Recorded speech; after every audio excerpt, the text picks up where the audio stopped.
Welcome to the channel study to create students. हम लोग आज करंट अफेयर्स में हम लोग आईसीजी एक वर्ड आया है। अभी हमारे एक स्टूडेंट अभी अगला क्लास जैसे हम लोग रिज्यूम किए अभी तुरंत ही, और इसमें आईसीजी एक वर्ड आया है कि एक समुद्र प्रताप नाम से हमारा एक प्रदूषण नियंत्रण के लिए प्रदूषण नियंत्रण के लिए समुद्री तट पर एक ऐसा यंत्र बनाया गया है जिसका नाम है समुद्र प्रताप। और ये किसके द्वारा बनाया गया है? तो आईसीजी के द्वारा। तो हम लोग बात किए थे आईसीजी आखिर है क्या, आप लोग बता सकते हैं कोई?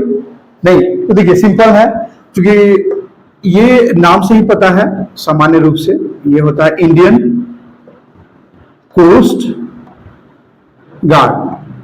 जो टीम है वो समुद्र प्रताप नाम से एक इनिशिएटिव या यंत्र भी डेवलप हुआ है, नाम है समुद्र प्रताप, ठीक है ना। इंडियन कोस्ट गार्ड, जो कोस्ट माने तटीय भाव का जो रक्षा करता है, ठीक है ना। तो आईसीजी आप इसको नोट कर सकते हैं, ऐड कर सकते हैं आप लोग।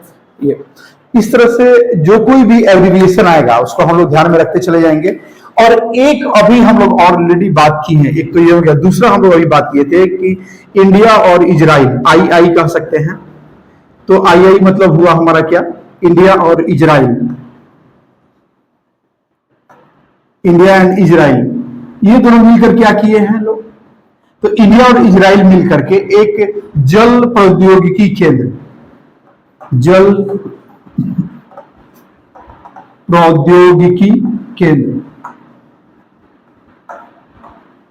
अब ये कहां, भारत और इजराइल कहां एस्टेब्लिश करेगा? तो ऑब्वियसली आप जान रहे हैं कि इजराइल तो बहुत टेक्निकली रिच कंट्री है, ठीक है ना। और ये ऑब्वियस है कहीं ना कहीं बहुत इंडिया के बहुत इंटेलिजेंट या ऐसे इंटेलिजेंट ग्रुप में ही करेगा एस्टेब्लिश। तो हम लोग सही हैं, और ये जगह है जो आईआईटी चेन्नई कह सकते हैं।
कि आज अंतर्राष्ट्रीय में इन्होंने आज अंतर्राष्ट्रीय में हम ये महीना अगस्त है ना, ठीक है, हमारे ग्रुप में भी आ जाएगा ये सारा।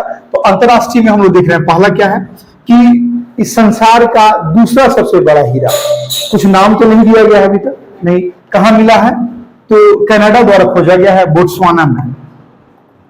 बोत्सवाना किया जा सकता है या इंग्लिश में इसको बोत्सवाना, ठीक है। और कौन देश खोजा है तो कनाडा द्वारा,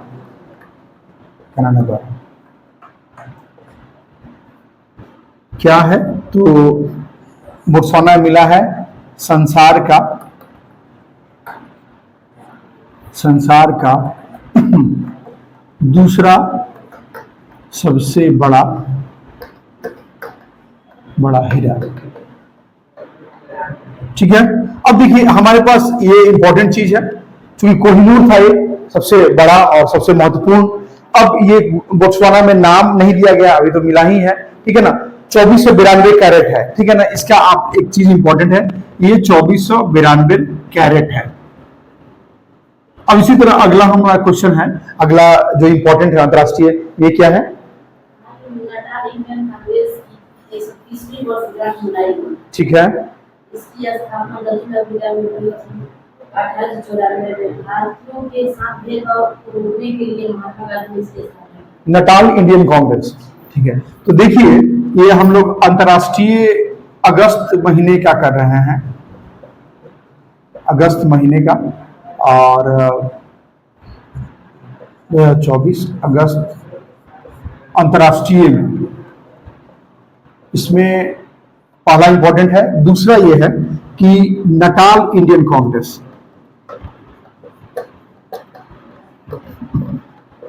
नटाल इंडियन कांग्रेस जो स्थापित हुआ था 1894 में।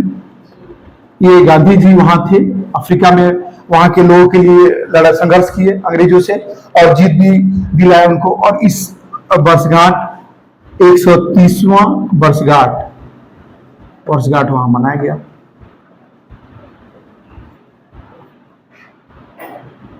ठीक है। अब तीसरा हमारे पास है ये,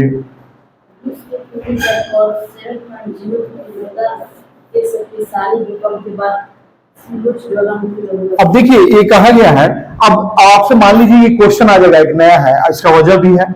शिवलुच ज्वालामुखी, शिवलुच ज्वालामुखी अगर पूछ दे कि शिवलुच ज्वालामुखी कहाँ है, तो शिवलुच ज्वालामुखी आप जानिएगा कि ये ज्वालामुखी जो है आपका पूर्वी रूस में है। कहाँ है? पूर्वी रूस। क्यों पूछा जाएगा क्वेश्चन?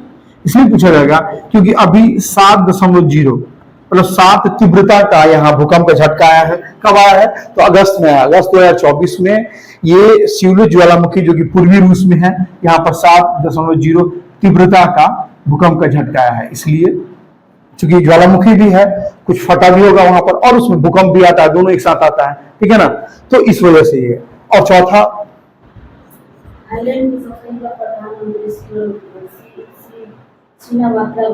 हाँ, ये जो है सिनावात्रा, ठीक है। सिनावात्रा जो है ये, ऐसे तो प्रधानमंत्री दूसरे राष्ट्रों में और भी कम उम्र के बने हैं, लेकिन ये थाईलैंड के लिए बात की जा रहा है। सिनावात्रा जो है ये थाईलैंड के, किस देश के लिए? तो थाईलैंड के। थाईलैंड कहाँ है? तो यहाँ है, देखिए थाईलैंड यहाँ है। ये जो पीला वाला है ये आपका थाईलैंड है। यहाँ पर आप कैमरा में आप देख सकते हैं, ये भारत है, इसके बगल में म्यांमार है, वर्मा, और इसी के जस्ट बगल में थाईलैंड है।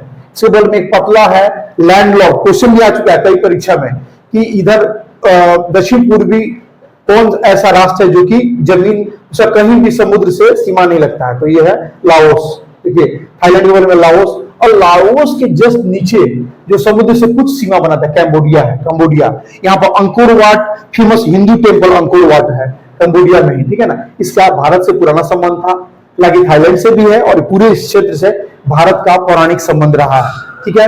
तो देखिए इसका लोकेशन कहाँ है, और ये वियतनाम। आप जानते हैं कि वियतनाम और अमेरिकी वार के लिए कितना फेमस रहा है, बहुत पुराना संघर्ष हुआ था। तो ये पूरा क्षेत्र जो है बहुत इंपॉर्टेंट है। इस तरह से हम जान पाए कि थाईलैंड के जो सिनावात्रा है, जो थाईलैंड देश के सबसे कम उम्र के प्रधानमंत्री सिनावात्रा क्या बने हैं, पीएम वहां के प्रधानमंत्री बने हैं। हाँ, महिला है, सिनावात्रा महिला है ना, हाँ सिनावात्रा, तो वही जो बनी है ये, और इनका उम्र कितना है, 37 वर्ष। ठीक है, तो सिनावात्रा जो थाईलैंड देश है वहां की 37 वर्षीय महिला, सबसे कम उम्र। और भी देश में हमारे भी या अगर इस विश्व के अलग अलग राष्ट्रों में अलग अलग कम उम्र के भी लोग भी बने हैं, लेकिन ये थाईलैंड के लिए सबसे ये है, चूंकि हमारा नेबर है, हमारा पड़ोसी, इसलिए महत्वपूर्ण है। तो ठीक है स्टूडेंट्स, ये सारा चीज है, और अब हम लोग इससे आगे बढ़ेंगे। ठीक है, देखिए अभी हम लोग बात की राष्ट्रीय और अंतर्राष्ट्रीय पक्ष का, अब हम लोग बिहार के संबंधित जो समसामयिकी हो सकती है उसके बारे में हम लोग बात करते हैं। ठीक है, तो बिहार में सबसे पहला है और बहुत महत्वपूर्ण, अभी आप लोग न्यूज में सुने ही होंगे कि हमारा ही जिला गोपालगंज जिला में, ठीक है, एक कैलिफोर्नियम, एक ऐसा रेडियोधर्मी धातु, कैलिफोर्नियम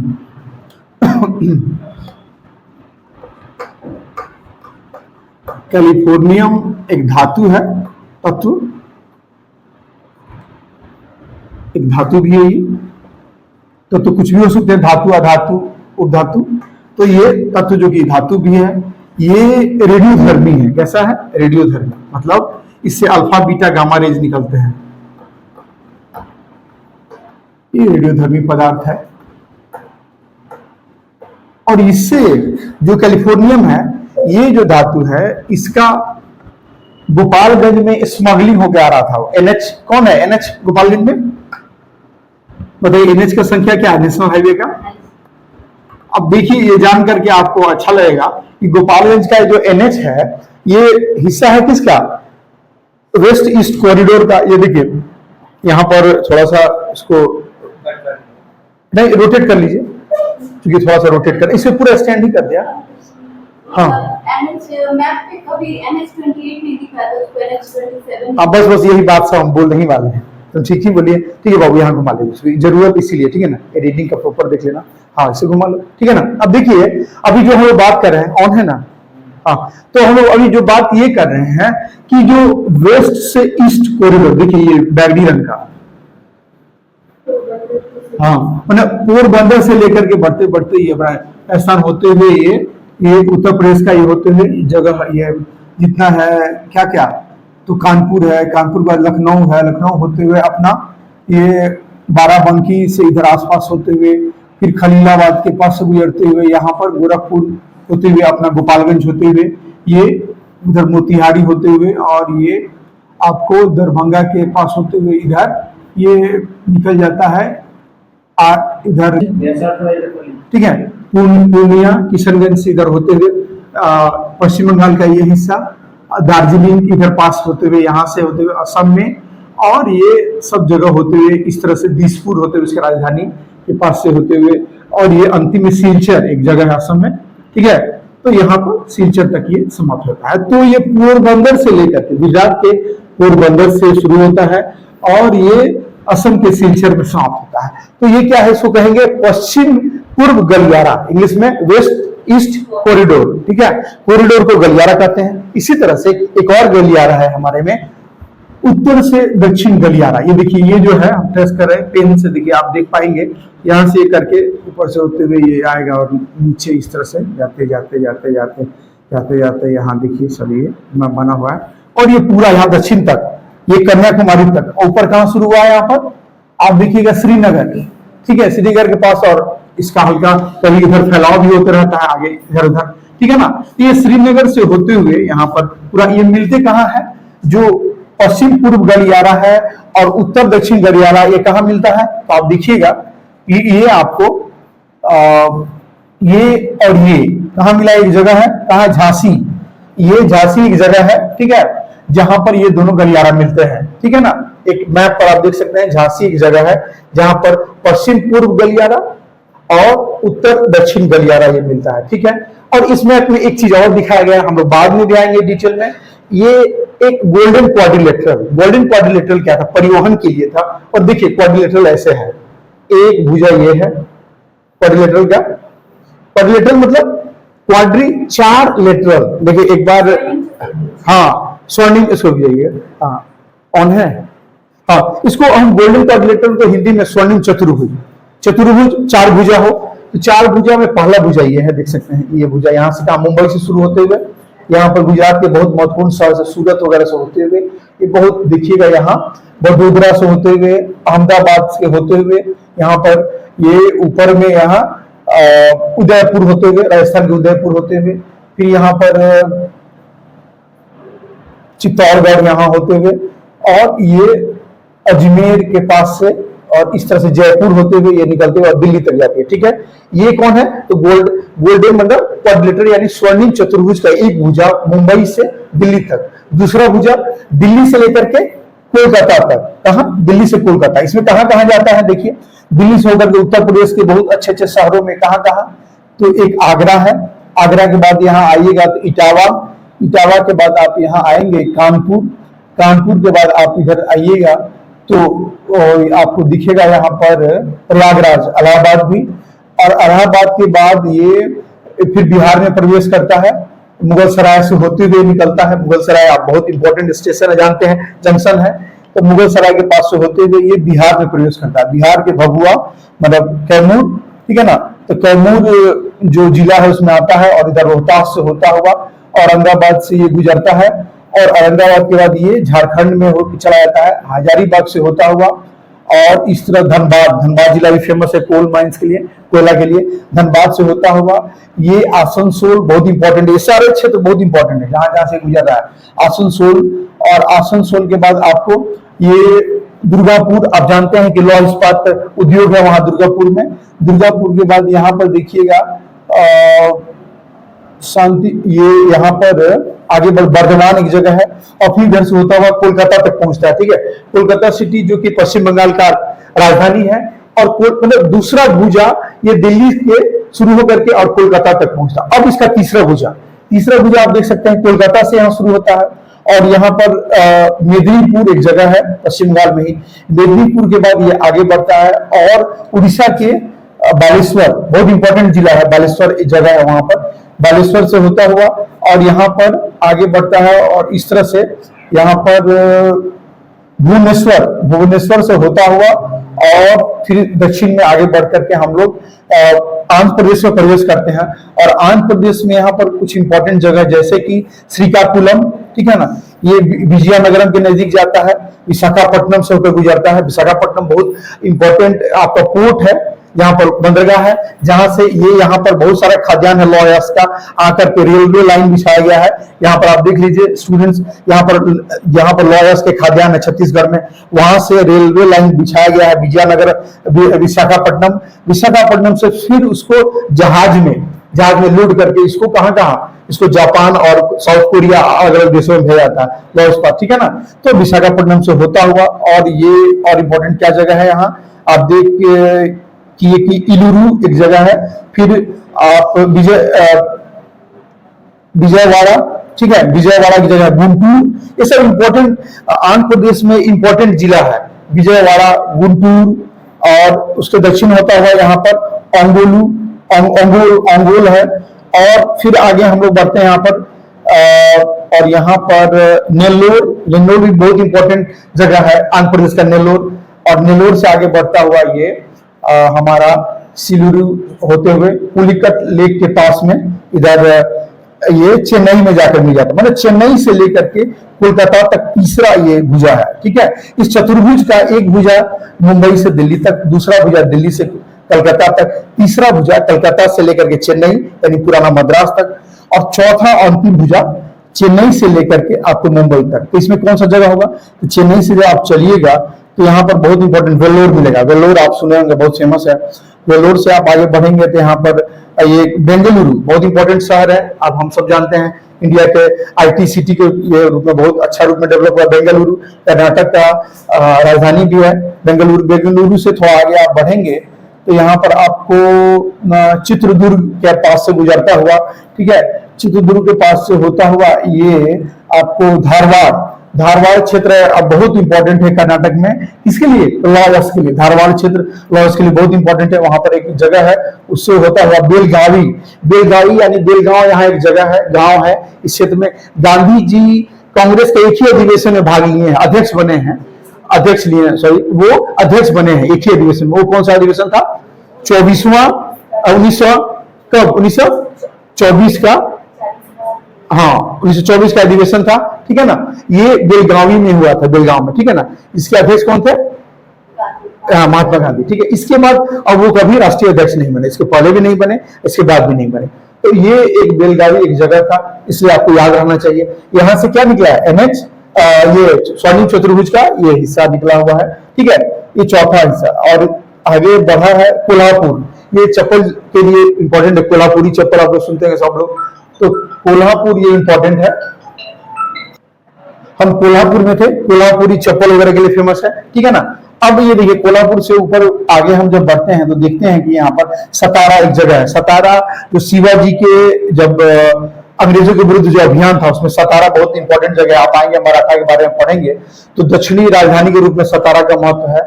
और सतारा से आगे यहाँ पर बढ़ते पुणे, पुणे भी मराठों के लिए बहुत महत्वपूर्ण जगह है पुणे। और पुणे से फिर यहाँ पर अंतिम रूप से आज भी पुणे आज औद्योगिक रूप से भी बहुत विकसित हुआ है।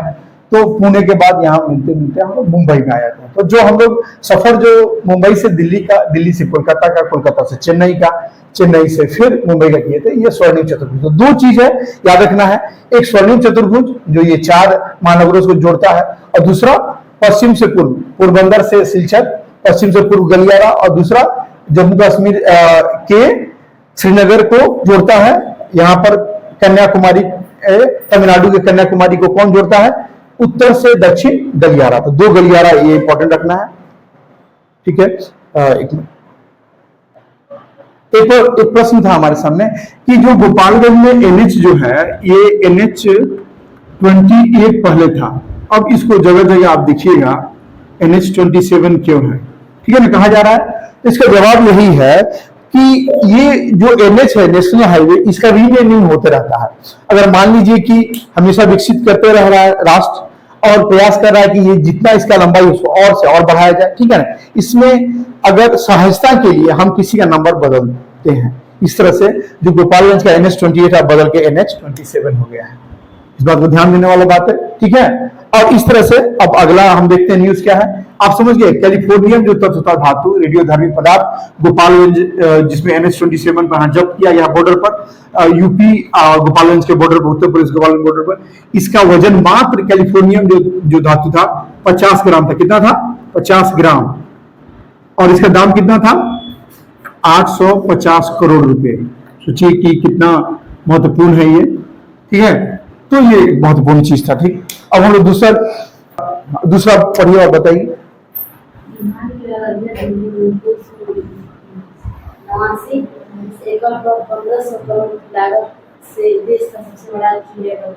देखिए जो अररिया जिला, अगर अररिया का हम लोग बात करेंगे तो आइए इसी मैप में देखते हैं एक बार कि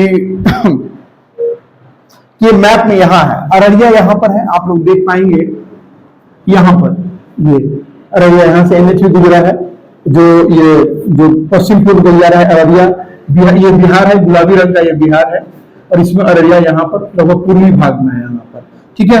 तो ये बताया जा रहा है कि बिहार के अररिया जिला, ठीक है, बिहार के अररिया जिले में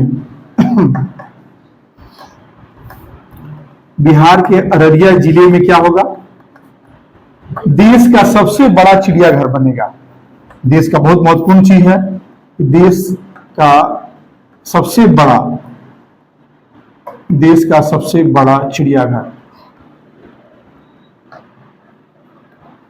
देश का सबसे बड़ा चिड़ियाघर बनेगा, ठीक है। ये इसकी लागत होगी इसकी 1500 करोड़, और जमीन जो होगा 289 एकड़ होगा। 289 एकड़ में बनेगा, इतना बड़ा क्षेत्रफल में बनेगा। और इसमें जो कुल जो खर्च आएगा वो 1500 करोड़ रुपए का खर्च आएगा, ठीक है। तो अभी इसका शुरुआत हो गया है, सरकार इस इच्छा में है कि बिहार के अररिया जिले में देश का सबसे बड़ा चिड़ियाघर बनाए। ठीक है जी। और तीसरा न्यूज ये है कि बिहार सरकार ने रबी दलहन प्रोत्साहन योजना को मंजूरी दी। हाँ हाँ, इस पर बिहार सरकार ने 40.86 करोड़ रुपए खर्च करने की फैसला किया। देखिए इस बार बिहार सरकार का है, ठीक है ना। तो रबी दलहन फसल प्रोत्साहन, ये तो सामान्य से बात, हालांकि किया जाता है समय समय समय पर फसलों के प्रोत्साहन के लिए। रबी दलहन, इंपॉर्टेंट बात क्या है कि रबी सीजन में, रबी समय में, माने नवंबर दिसंबर ठंडे समय में दलहन फसल को प्रोत्साहन के लिए रबी दलहन, दलहन मतलब दाल, ठीक है ना। रबी दलहन फसल के प्रोत्साहन के लिए, प्रोत्साहन के लिए कितनी राशि है? 40.86 करोड़ रबी दलहन फसल प्रोत्साहन योजना बिहार सरकार लाई है। हम जो पढ़ रहे हैं बिहार का ही, ये जो हम लोग लिख रहे हैं ये बिहार के बारे में ही जान रहे हैं। और ये जो घटना है अगस्त महीने की है, अगस्त 2024 की है, इसलिए स्टूडेंट सब लोग जोड़ते चले जाएंगे अपने पास। हम लोग रेगुलर क्लासेस में इसको अपडेट करते रहेंगे, चीजों को लाते रहेंगे कि रबी दलहन फसल प्रोत्साहन योजना में ये बिहार सरकार की है। और जो जो राशि खर्च हो रही है इस पर 40.86 करोड़ है। ठीक है, अगला है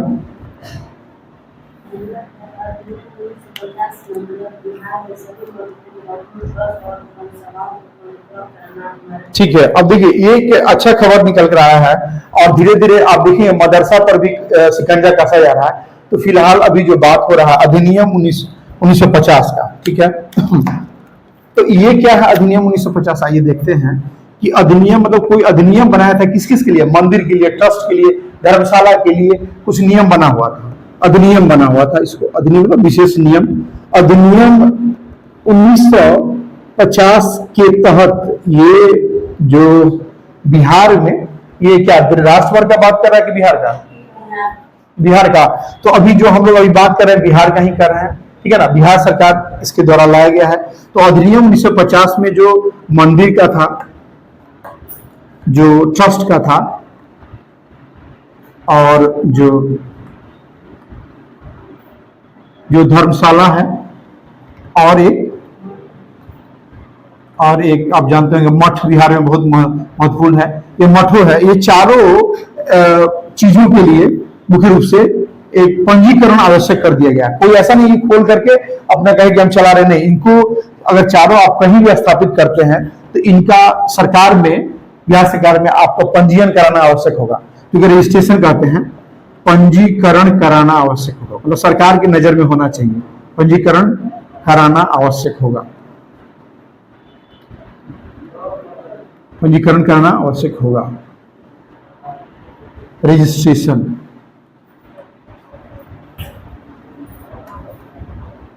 ठीक है। अब इस तरह से ये बिहार के लिए ये समझ। तो हम लोग अब थोड़ा सा बढ़ेंगे, हम लोग ज्योग्राफी के लिए यहाँ पर।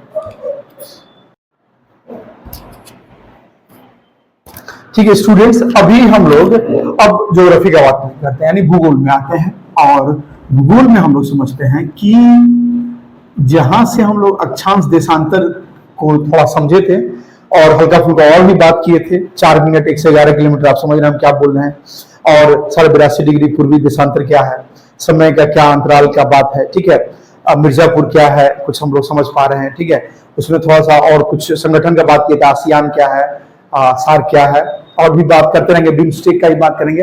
हम लोग रोज नए नए चीजों का बात करते रहेंगे, हर चीज को जोड़ने रहेंगे। इसी कड़ी में भूगोल में हम लोग आते हैं। और अब हम लोग बात करते हैं कि भारत को, एक प्रश्न है, आप लोग चाहें तो YouTube पर जब अभी लॉन्च होगा तब आप लिख सकेंगे वहां पर कमेंट में, भारत को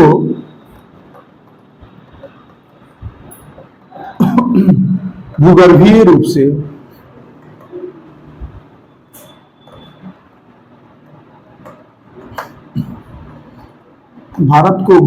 से कितने भागों में बांटा गया है?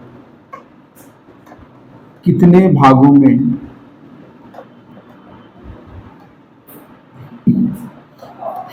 भागों में बांटा गया है?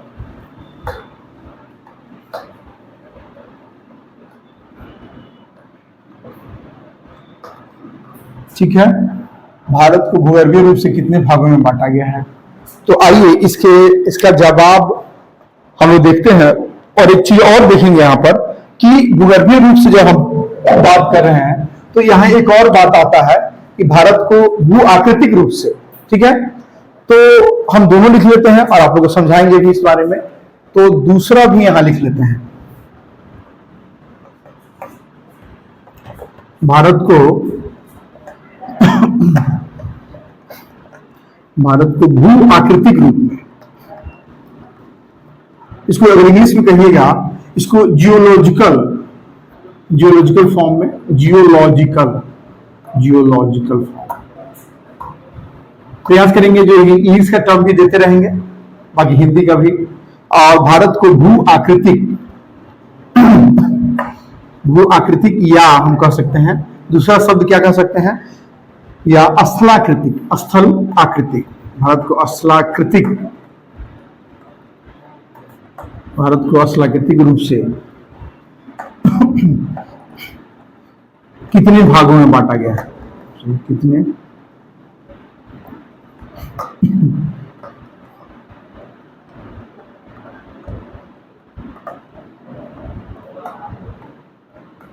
ठीक है, तो आइए इस चीज को समझे, और इसको इंग्लिश में क्या कहेंगे? भू आकृतिक को हम लोग फिजियोग्राफी कहते हैं, इंग्लिश में ये वर्ड है फिजियोग्राफिकली, मतलब जियोग्राफिक रूप से, फिजियोग्राफिकली।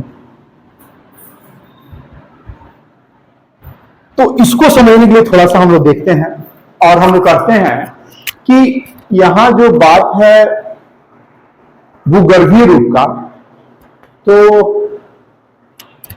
तो भूगर्भ क्या होता है? भूगर्भ ये है कि कोई भी चीज बना कैसे है, बेस से नीचे से कोई चीज कैसे बना है। जैसे अभी हम लोग जो बिहार में है, उत्तर प्रदेश में है, हम लोग समतल मैदान में है, ठीक है। तो अगर यहां से अगर औसतन 2 किलोमीटर नीचे जाया जाए तो हमको चट्टान मिल जाएगा, औसतन कर सकते हैं। औसतन का मतलब हुआ कहीं 2 किलोमीटर पर मिलेगा, कहीं 3 किलोमीटर पर, कहीं 1 किलोमीटर पर मिल सकता है, कहीं 4 किलोमीटर पर। तो लगभग अगर देखिएगा तो लगभग 1 से 2 किलोमीटर के नीचे हमको ये जो मिट्टी जो बिछी हुई है, दोमट मिट्टी, वो समाप्त हो जाएगी, और क्या मिल जाएगा? चट्टान, जो वास्तविक चट्टान है वो मिल जाएगा। तो ठीक है, यानी कि सामान्य रूप से बात करते ये जो है बाद में आया है, जो नदियां जो काट करके लाई है मिट्टी और आके जमा की है, तभी तो अगर हम जाते हैं 2 किलोमीटर, 3 किलोमीटर, 4 किलोमीटर, तो हमको क्या मिल जाता है? चट्टान मिल जाता है, ये मिट्टी समाप्त हो जाता है। समझ पा रहे हैं? तो यही है कि बेसिकली भूगर्भ अगर नीचे से हम देखें कि जमीनी स्तर पर, अंडरग्राउंड लेवल, सबसे नीचे स्तर पर, तो ये कहां से बना हुआ है? तो ये एक बात हुआ। दूसरा कि जो हमारे उत्तर में जो हिमालय पर्वत है वो क्या था? मूल रूप से हम जानते हैं कि तैतीस सागर था वहां पर। तो पहले तो वो नहीं था, और जो 2 प्लेट टकराया, एक भारतीय प्लेट था और दूसरा उधर से यूरेशियन प्लेट टकराया। यहां से भारतीय प्लेट ऊपर जा रहा था, यूरेशियन मतलब इधर से, ये तो यहाँ पर पृथ्वी पर तो सब एक ही समान है, तो ऐसे टकराया। ये 2 प्लेट आ रहे थे, भारतीय प्लेट और यूरेशियाई प्लेट, ये उत्तर की तरफ है, दक्षिण की तरफ, ठीक है, और इधर आकर ये टकराए और ऊपर उठने लगे। ठीक इसीलिए यहां पर क्या है? हिमालय वाला जो है तैतीस सागर की जगह पर हिमालय पर्वतमाला का संरचना बना, ठीक है। तो यहां पर हम देखेंगे जमीन पर जितना भी नीचे जाइएगा तो पर्वतमाला ही का दिखेगा, रूट मिलेगा। यानी भूगर्भिक रूप से हम समझ चुके हैं कि वहां पर वही चीज है, ग्रास रूट लेवल से आया है, ठीक है ना। तो यहाँ पर्वतमाला है, उसका रूट भी पर्वतमाला। लेकिन यहाँ पर देखिएगा समतल मैदान, ये पूरा का पूरा क्षेत्र जो है ये पुराना समतल मैदान, आज इसमें पानी कम हो गया तो बालू हो गया है, ठीक है ना, वर्षा कम हो गई है।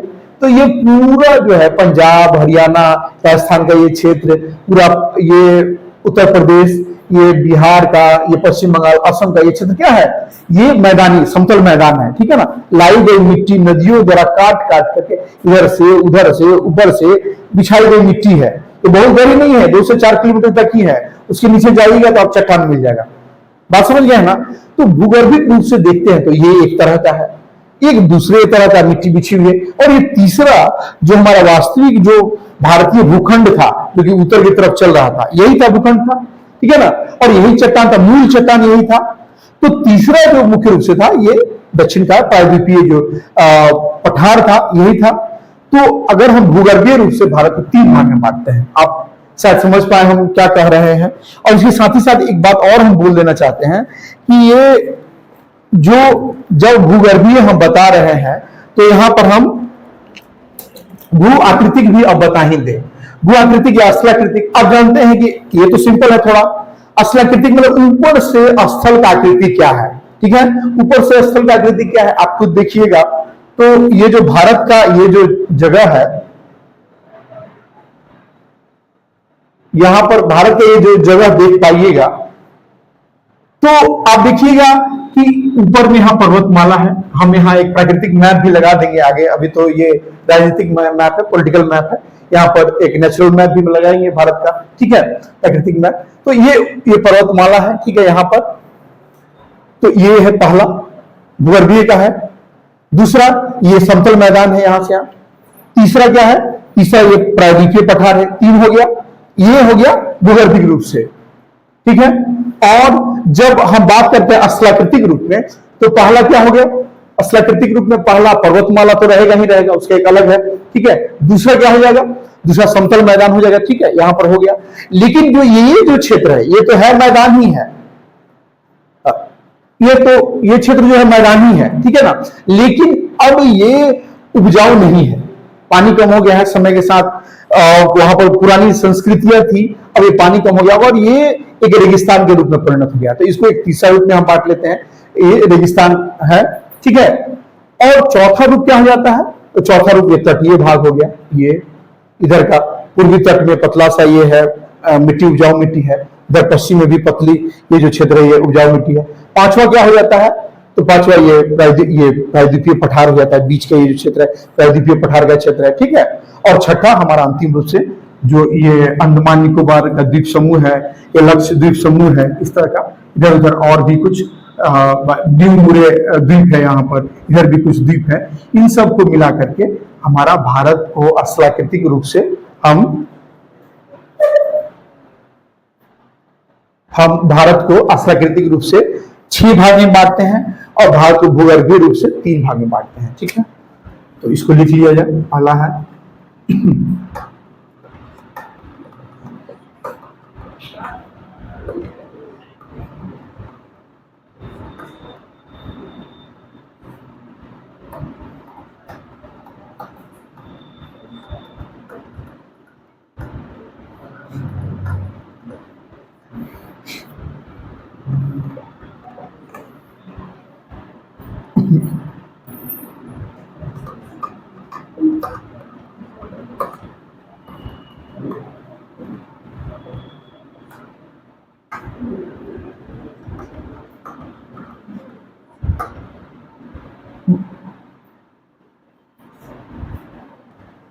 मध्य का विशाल,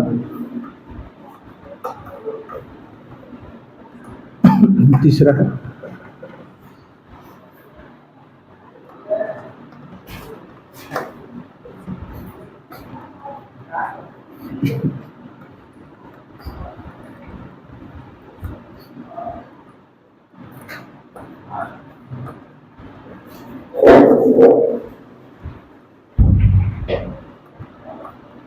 ये 3 है, ठीक है। तो भूगर्भीय रूप से 3 भाग में बटा हुआ है, बता चुके हैं। और भू आकृतिक रूप से, स्थलाकृतिक रूप से ये एक तो आ जाएगा उत्तर का हिमालय पर्वतमाला,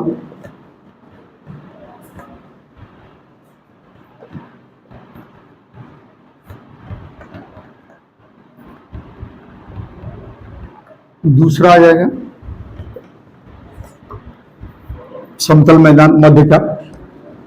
लेकिन अब समतल मैदान में टूट हो जाएगा, रेगिस्तान का क्षेत्र जो है उसको हम लोग थार रेगिस्तान को अलग कर देंगे मध्य का।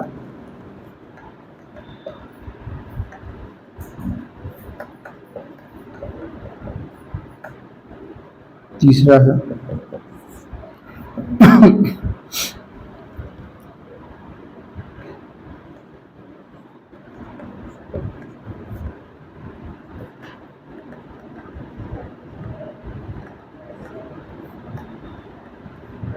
ऐसा क्यों है, क्योंकि ये उपजाऊ नहीं था ना, इसको चूंकि ये समतल मैदान वहां काफी उपजाऊ है, जबकि ये इसका पानी बहुत समाप्त हो गया था। इसको जबरदस्ती हम लोग नहर निकाले, बहुत तरह का व्यवस्था किए, अब थोड़ा थोड़ा ठीक हो पाया है।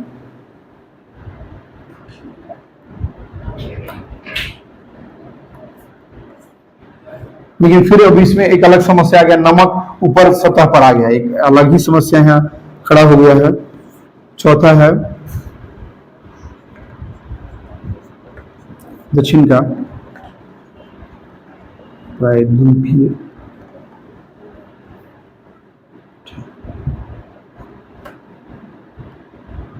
पांचवा है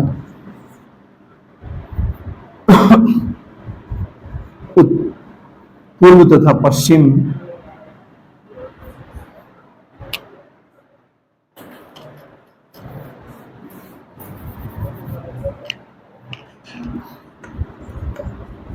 पूर्व तथा पश्चिम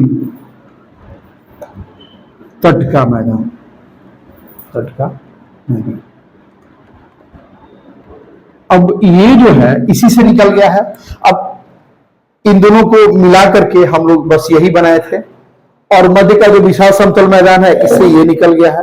देख रहे हैं आप लोग, समझ पा रहे हैं? इन दोनों को मिला दीजिएगा तो ये हो जाएगा, इन दोनों को मिला दीजिएगा तो आपको ये हो जाएगा, और ये ऐसे ही है। थोड़ा सा इसका एक और फैलाव आप देख सकते हैं, और कुछ और भी है, वो लास्ट है, ये आपका द्वीप समूह है।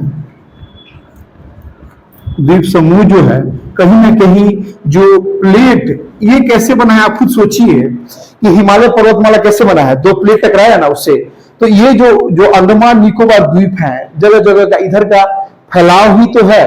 यहाँ पर बहुत सारा क्षेत्र डूब गया है, कुछ कुछ जो ऊंचा वाला ये भाग है ये है, इसलिए ये है, ठीक है ना। तो बहुत सारा चीज इसका हिस्सा है। हालांकि इसके अलावा भी एक लक्षद्वीप एक अलग तरह का है, कोरल, हाँ कोरल का प्रवाल, जिसको हिंदी में प्रवाल भी कहते हैं, ये प्रवाल द्वीप है, एक जीव होते हैं प्रवाल, वो इतना जमा मरते मरते जमा होते होते बना देते हैं, द्वीप समूह बना देते हैं प्रवाल द्वीप। और यहाँ का खासियत है कि यहाँ पर मुस्लिम आबादी सबसे ज्यादा है लक्षद्वीप समूह में, ठीक है। तो ये इन दोनों को जोड़ दीजिएगा तो ऊपर वाला 2 बन जाएगा, और इन दोनों को जोड़ दीजिएगा तो ऊपर वाला 3 बन जाएगा। ये तो एक है, और इसमें थोड़ा सा और हल्का बदलाव ला दीजिएगा तो एक अलग बात, शायद थोड़ा समझ सकते हैं आप लोग, इस तरह से ध्यान में भी रहेगा हम लोग को, ठीक। अब तो जो हम चाह रहे थे कि इसका एक आप लोग को बता तो दिए हैं, एक ये चीज था, दूसरा ये चीज था जो अभी आप लिखे, इसको मिटाए भी हम, लेकिन थोड़ा सा एक समझाने के लिए हम चाह रहे थे, एक आपको जैसे कि कोई भी चीज, और हम अब मनुष्य से ही बात करें तो मनुष्य जो हमारा ऊपरी ढांचा कैसा है, ठीक है। एक है कि हम अंदर से कैसे हैं, अगर हम सच्चे इंसान है, अच्छे इंसान है कि क्या है, हमारा सोच क्या है, ईश्वरीय सोच है कि हमारा कोई व्यापारिक सोच है, कि हम झूठ बोलना पसंद, किस रेशियो में अलग अलग मानों को बांट सकते हैं। एक जो कि प्योर 100% ईमानदार और धर्मनिष्ठ, एक है कि आधा आधा धर्मनिष्ठ भी आधा, और झूठ सच बोलने में भी आधा रहता है, और एक तीसरा कि वो पूरा का पूरा ही कोई धर्म से ज्यादा मतलब नहीं, और कोई सही से कोई मतलब नहीं, वो पूरा का पूरा डूबा हुआ है। ठीक समझिए, इसी तरह से अगर इसको भूगर्भीय रूप ले लीजिए कि मतलब अंदर से आदमी कैसा है, सोच विचार क्या है, वो क्या सोचता है, ठीक है, वो एक अंदर से आदमी को बांटने का तरीका ये है। इसी तरह कोई अस्त्राकृति है, इसको भी हम लोग कैसे बांट रहे हैं कि वो अंदर से कैसे बना हुआ है, नीचे से वो उसके जो मूल जो निर्माण हुआ है वो कैसा है, ठीक है। और एक हो गया अस्त्राकृतिक, मतलब ये ऊपर से कैसा है आदमी, मतलब देखने से लंबा है या मध्यम कद का है या नाटा है, कि गोरा है, ज्यादा गोरा है, एकदम व्हाइट है, कि ठीक ठीक है, एकदम सांवला है, कि एकदम काला ही है, अफ्रीका के लोग एकदम काला, एकदम अलग अलग, ठीक है। तो ये कि पीला पीला है, थोड़ा आंख उसका भूरा भूरा है, आंख काला है, कि आंख थोड़ा सा मिक्स है। तो ये सब समझिए, ये क्या हो गया, ये अस्त्राकृतिक या भू आकृतिक रूप से। जो बाहरी आवरण है वो आपको भू आकृतिक या अस्त्राकृतिक है, जो अंदरूनी जो गुण है, जो समझ है, वो हमारा ये भूगर्भीय रूप है, ठीक।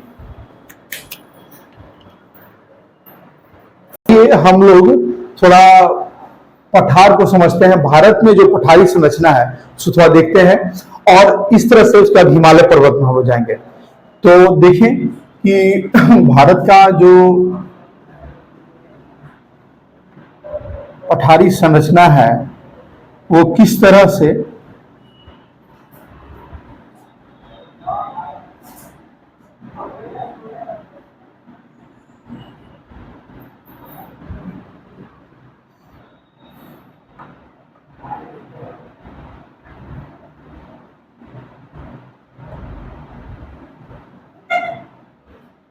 यहां पर समझिए हम लोग अरावली है,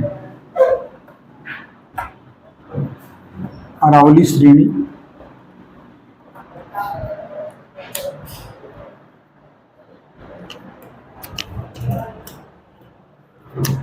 यहां पर अरावली मतलब यहां गुजरात के उत्तरी भाग, ठीक है। गुजरात के उत्तरी भाग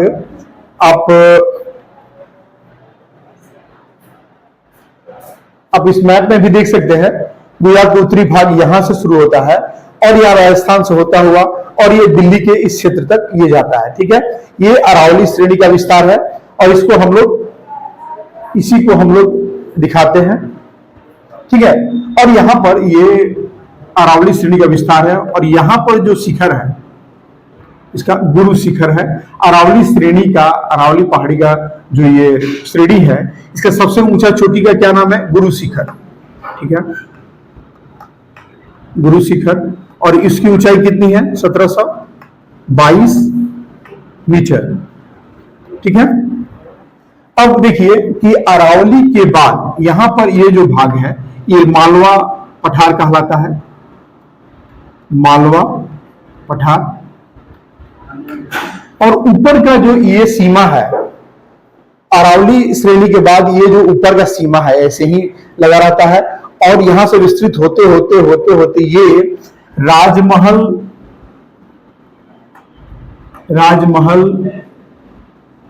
पहाड़ी तक ये विस्तृत होता है। ये आपको बॉर्डर है, पश्चिम बंगाल के बॉर्डर, झारखंड के बॉर्डर तक राजमहल की पहाड़ियां हैं यहां पर, ठीक है। और यहां पर बीच में हमारा बुंदेलखंड है, बुंदेलखंड पहाड़ी। फिर इसके बाद आएगा भांदेर पहाड़ी। फिर इसके बाद आप देखिएगा कि यहां पर हमारा एक बीच में मतलब बुंदेलखंड और भांदेर के बाद एक जो छोटा क्षेत्र पड़ता है जो कैमूर पहाड़ी के बीच में है वो बघेलखंड आता है। हम इसको चाहेंगे यहीं लिख दें,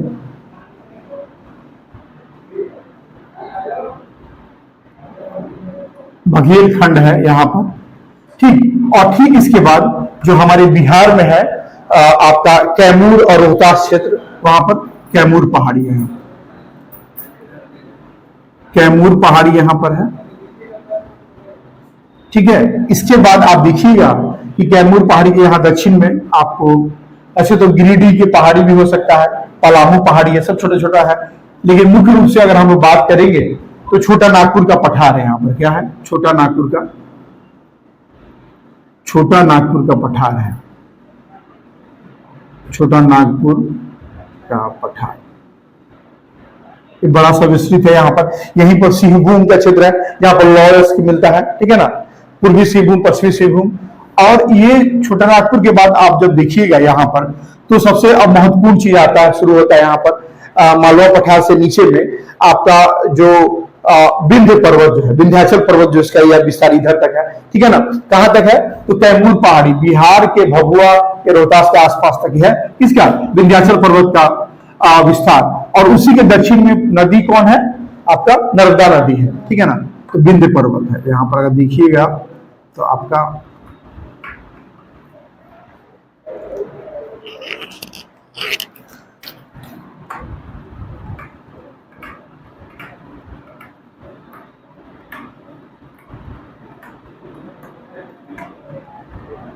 ठीक है। और बीच में जो हमारे पास जो नदी है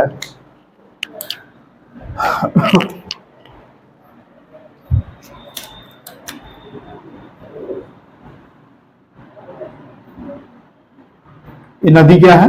ये है नर्मदा नदी,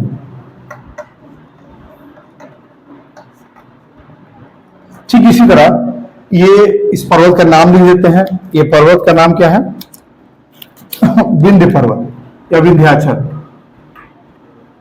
विंध्य पर्वत, ठीक है। विंध्या रेंज भी कहते हैं, विंध्य पर्वत श्रेणी भी कहते हैं। इसके ठीक दक्षिण सतपुड़ा है।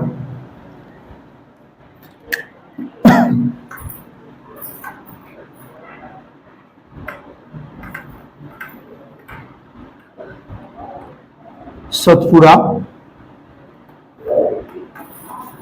पर्वत श्रेणी,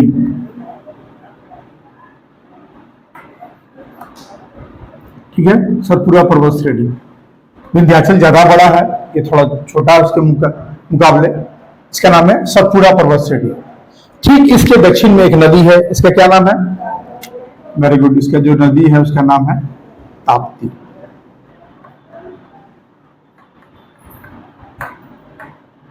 और इसका नाम है हमारा ताप्ती नदी। उसके बाद एक यहां पर आपका जो पर्वत श्रेणी है, छोटा सा पहाड़ी क्षेत्र है, इसका नाम है आपका सतमाला। क्या है? सतमाला। यहां पर ये बहुत बड़ा नहीं है, लेकिन यहां पर सतमाला, सतमाला पहाड़ी। अब देखिए कि सतमाला के बगल में अलग अलग तरह का पहाड़ी विस्तार है। अब ये क्या है हम देखते हैं। इसके अब आप जब इधर जाइएगा तो सबसे इधर में आपको दिखेगा यहां पर एक उत्तर से दक्षिण में ही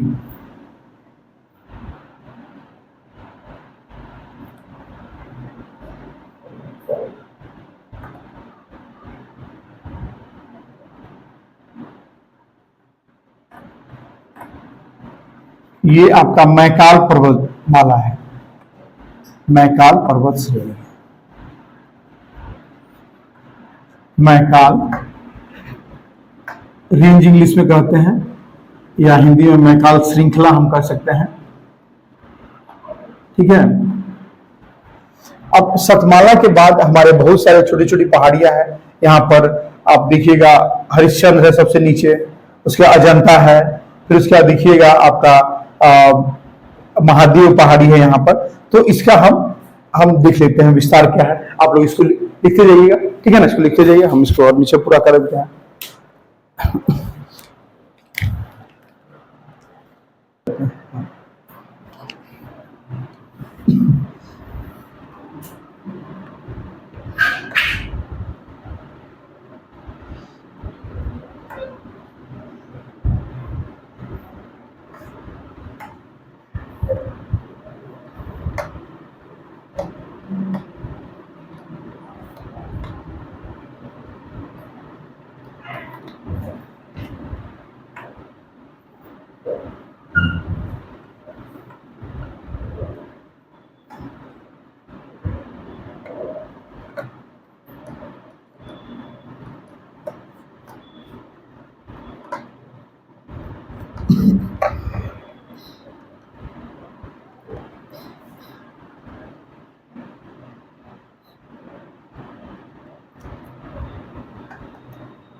ये देखिए यहां पर जो हम लोग लिखे हैं, सतमाला के बाद यहाँ गाविलगढ़ पहाड़ी है, उसके बाद महादेव पहाड़ी है, उसके बाद यहाँ पर हमने लिखा है अजंता पहाड़ी, ठीक है। उसके जस्ट अजंता के यहाँ पर थोड़ा सा दक्षिण पश्चिम की तरफ हम बालाघाट पहाड़ी है, ये महाराष्ट्र में है, ठीक है। और अजंता भी महाराष्ट्र में है। इसके बाद हरिश्चंद्र पहाड़ी, ये भी महाराष्ट्र में है, ठीक। अब मैकाल श्रृंखला जो है ये मध्य प्रदेश और छत्तीसगढ़ यहाँ पर सीमा पर है, सीमावर्ती भाग में ये पहाड़ी है। और यहाँ से 3 नदियां निकलती हैं, हम जानते हैं। एक नदी यहाँ पर महानदी के रूप में उड़ीसा में गिरती है, दूसरी नदी यहाँ पर नर्मदा के रूप में यहाँ से निकलती है, ठीक है। यहाँ पर इसी से निकलती है यहाँ। और तीसरी नदी यहाँ सोन नदी, जो कि यहाँ पर पास होते हुए कैमूर पहाड़ी के बगल से होते हुए गंगा नदी में मिल जाती है, ठीक है। इस तरह का विस्तार है। एक नाम हम लिख रहे हैं वो है गढ़जात पहाड़ी, और हम मैकाल के इस साइड में है ये आपको उड़ीसा में, जो उड़ीसा राज्य है उसके उत्तरी हिस्सा में गढ़जात पहाड़ी है। गढ़जात बहुत फेमस है, गढ़जात पहाड़ी, गढ़जात पहाड़ी। ये हम लोग चर्चा कर रहे हैं प्रायद्वीपीय जो पठार है उसका क्या क्या अलग अलग जो पठारी भाग है उसका अलग अलग नाम से जानते हैं अलग अलग राज्य में। तो गढ़जात पहाड़ी जो है ये कहाँ है? ये आपको उड़ीसा में है, उड़ीसा में है। ये जो है आपको मध्य प्रदेश, मैकाल श्रृंखला मध्य प्रदेश और प्लस छत्तीसगढ़,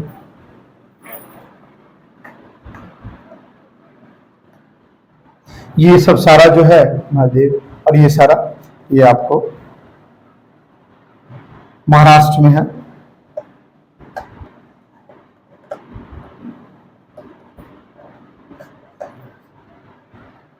मालवा पठार यहाँ पर मध्य प्रदेश में ही है। ये विंध्य भी उधर ही मध्य प्रदेश में हिस्सा है। ये अरावली श्रेणी तो हम जानते हैं कि ये कहाँ पर, तो गुजरात के उत्तर गुजरात प्लस राजस्थान और दक्षिण दिल्ली के दक्षिणी भाग में, दक्षिण दिल्ली में है।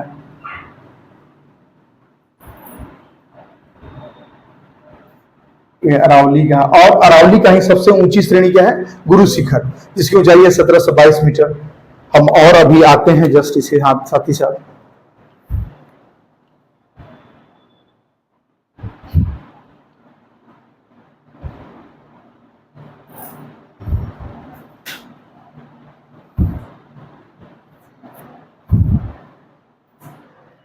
अब देखिए कि एक जो है दंडकारण्य, अभी हम गढ़जात पहाड़ी का बात की, एक दंडकारण्य है और ये फेमस है। और दंडकारण्य कहाँ है? तो यहाँ पर बहुत बढ़िया बात है, ये छत्तीसगढ़, यहाँ पर दंडकारण्य, ये दंडकारण्य मतलब इसको कहिएगा दंडक अरण्य। यहाँ कहते हैं रामजीत ना जो ये सब घूमे थे दंडक अरण्य, दंडक प्रदेश में दंडकारण्य, ये राज्य हो जाएगा छत्तीसगढ़।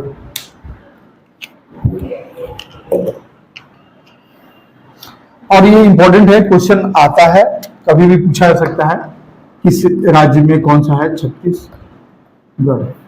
और उसका इस दंडकारण्य ये पहाड़ी होने से यहाँ पर क्या इंपॉर्टेंस है कि यहाँ पर आपको लौह अयस्क मिलता है, ठीक है ना। और लौह अयस्क का इसको हम विशाखापट्टनम के पोर्ट तक रेलवे गाड़ी से, रेल लाइन के थ्रू हम लोग जोड़ते हैं और यहाँ से करके हम लोग विदेशों में इसको निर्यात किया जाता है, ठीक है। अब इसके बाद देखिएगा एक तेलंगाना पहाड़ यहाँ पर है, जो आंध्र प्रदेश का पुराना जो भाग था तेलंगाना, तो वो टूट गया है, तेलंगाना अलग राज्य हो गया है और आंध्र प्रदेश अलग राज्य है। तो यहाँ पर एक तेलंगाना का पहाड़ी है, तेलंगाना पठार है। ये भी बहुत मिनरल सब मिलता है यहाँ पर, बहुत सा खनिज मिलता है तेलंगाना पठार में। अब इसके नीचे आप आइएगा तो आंध्र प्रदेश में, जो कि अभी वर्तमान का आंध्र प्रदेश है, एक मिनट देखिए, जैसे हम लोग देखते हैं यहाँ पर मैप पर, तो देखिए कि ये है क्या, ये वर्तमान तेलंगाना है, ठीक है। जो कि आंध्र प्रदेश जो कथी ये वाला हिस्सा है, इससे टूट के अलग हो गया है, तो यहीं पर तेलंगाना पठारी है और यहाँ पर नल्ला मल्ला आएगा। फिर हम बाकी अभी बात करते हैं, ठीक है।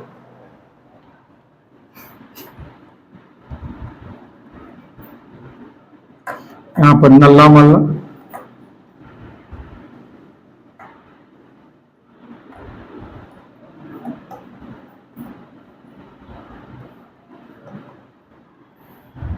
ये प्योर आंध्र प्रदेश में है। तेलंगाना पठार तेलंगाना राज्य में अब नया राज्य बन चुका है। और जो नला मल्ला है ये आंध्र प्रदेश, वर्तमान के आंध्र प्रदेश राज्य में।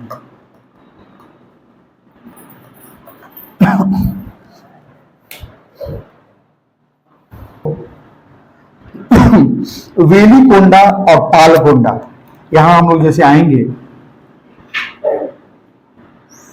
वेलिकोंडा एक पठारी है, वेलिकोंडा ये आंध्र प्रदेश में है, इसलिए नाम भी इसका कोंडा, ये मतलब उसको समाप्त करने वाला, उसकी हत्या करना। कोंडा मतलब जीतने वाला सेंस में। तो वेलिकोंडा, वेलिकोंडा, वेली प्रदेश होगा, वेली क्षेत्र होगा, वेलिकोंडा कहते हैं, ठीक है। और यहां पर जाइएगा ऊपर नीचे, यहां पर उत्तर से दक्षिण में, यहां पर पालकोंडा, एक पहाड़ी का क्या नाम है, पालकोंडा, इसका नाम है पालकोंडा। पालकोंडा, पाल इस जो क्षेत्र होगा इसको जीतने वाला को पालकोंडा, कोंडा मतलब जीतना होता है वहां उस भाषा में। और ये जो तीनों है ये आंध्र प्रदेश राज्य में है, ये जो तीनों है ये आंध्र प्रदेश राज्य में है। अब देखिए एक नया है पहाड़ी और ये फेमस है, बार बार प्रश्न में भी आता है, और ये तमिलनाडु क्षेत्र में इसके नीचे आ जाता है, और प्रश्न में भी बहुत बार आया हुआ है, इवन यूपीएससी में भी आया है। जवादी और सेवरॉय, जवादी और सेवरॉय, ठीक है। तो यहां है फेमस, देखिएगा जवादी पहाड़ी या पर्वत, जवादी तमिलनाडु क्षेत्र में आता है जवादी,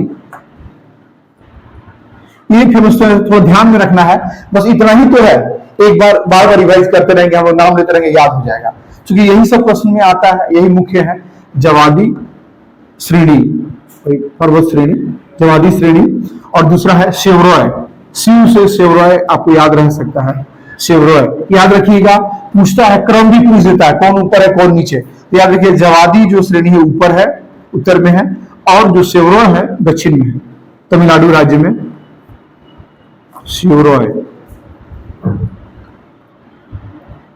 सेवरॉय श्रेणी मतलब पर्वत श्रेणी, ठीक। अब यहां पर जवादी सेवरॉय के यहां पर देखिए नीलगिरी की ये जो है क्षेत्र, जो कि तमिलनाडु, केरल और कर्नाटक के ये क्षेत्र, ये नीलगिरी की बहुत फेमस है। या दूसरे रूप में हम लोग आगे क्लास में देखेंगे कि जो पश्चिम का जो पठार है और ये जो पूर्व का पठार है, यहाँ मिलता है। नीलगिरी जो ये पहाड़ी क्षेत्र है, नीलगिरी की पहाड़ी बहुत फेमस है यहाँ पर, नीलगिरी की पहाड़ी, इसको ब्लू माउंटेन्स भी कहते हैं। नीलगिरी की पहाड़ी बहुत फेमस है, घूमने के लिए बहुत मजेदार जगह है नीलगिरी की पहाड़ी। ये कहाँ है, बॉर्डर पर है, किस किस के बॉर्डर पर, तो तमिलनाडु, केरल और कर्नाटक राज्य के बॉर्डर पर है नीलगिरी की पहाड़ी, ठीक है। इसकी सबसे ऊंची चोटी का नाम क्या है, नहीं इसकी नीलगिरी पहाड़ी की, हाँ डोडा, इसका सबसे ऊंची चोटी का नाम है डोडा बेटा। इसका ऊंचाई बता सकती हैं,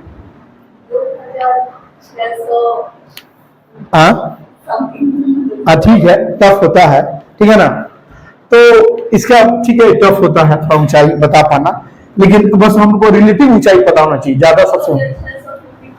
हाँ नहीं ठीक है, आपका सही है, इतना प्रयास तो की है। 2637 मीटर, 2637 मीटर। और सबसे ऊंची कौन है, अन्नायमुदी, हाँ ठीक है। तो सब जो इसके दक्षिण में एक पहाड़ी है, क्या नाम है, अन्नामलई, इस पहाड़ी का नाम है अन्नामलई, ठीक है। इसको यहीं रखते हैं, इस साइड लिखते हैं अन्नामलई, अन्नामलई, अन्नामलई पहाड़ी। और सबसे इसकी ऊंची चोटी क्या नाम है? हाँ, अन्नायमुडी,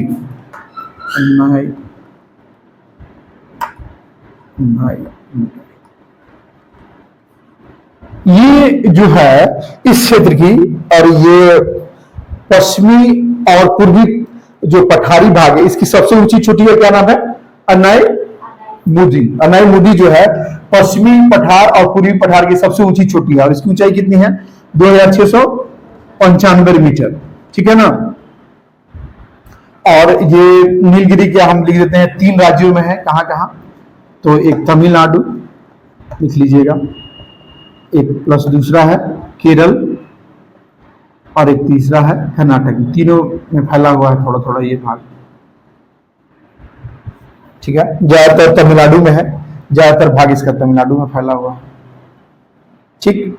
ये जो अन्नायमुडी है ये पूर्वी पठार और पश्चिम पठार की सबसे ऊंची चोटी है, ठीक है। एक लास्ट इसमें है कार्डमम हिल, इलायची पहाड़ी भी कहते हैं उसको, ठीक है। ये प्रश्न क्या पूछता है? इसमें प्रश्न पूछता है कि ये पहाड़ी का जो संरेखन है किस तरह से सजा हुआ है। तो ये उत्तर से दक्षिण की तरफ ये प्रश्न पूछता है, परीक्षा में आया भी है कि भारत के दक्षिण में किस पहाड़ी का, दक्षिणतम भाग में किस पहाड़ी का जो संरेखन है, अलाइनमेंट, इंग्लिश में इसको अलाइनमेंट कहते हैं, तो किस पहाड़ी का संरेखन यानी अलाइनमेंट उत्तर से दक्षिण की तरफ है? तो ये पहाड़ी है कार्डमम हिल्स, मतलब इलायची पहाड़ी, इसका नाम है इलायची या इंग्लिश में कार्डमम पहाड़ी। ये प्रश्न आया हुआ है परीक्षा में। ये दक्षिण से उत्तर से दक्षिण की तरफ है, उत्तर से दक्षिण फैलाव है इसका, या विस्तार कर सकते हैं, फैलाव या विस्तार इसका ऐसा है, ठीक है। इलायची पहाड़ी का है। अब देखिए कि ये ऐसा है